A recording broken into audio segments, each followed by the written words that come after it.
सुनो, इसके स्वर्गीय पति ने लाइफ पॉलिसी ली थी। अब ये एलआईसी वाले एक एक बाल की खाल निकाल रहे हैं। डार्लिंग, तुम इसका काम करवा दो ना।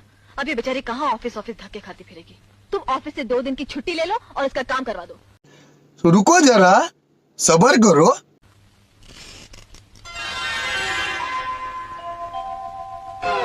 मैं हूँ। बाथरूम किधर है? हाँ, आइए।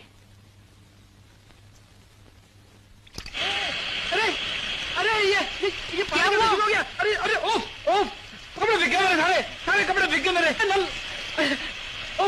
नहीं बंद हो रहा, नल को बंद करो ना। अच्छा सही, मैं आती हूँ।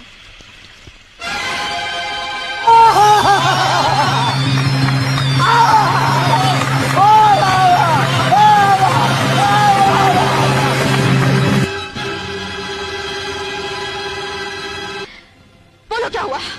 बोलते क्यों नहीं? हम दोनों से भूल हो गई।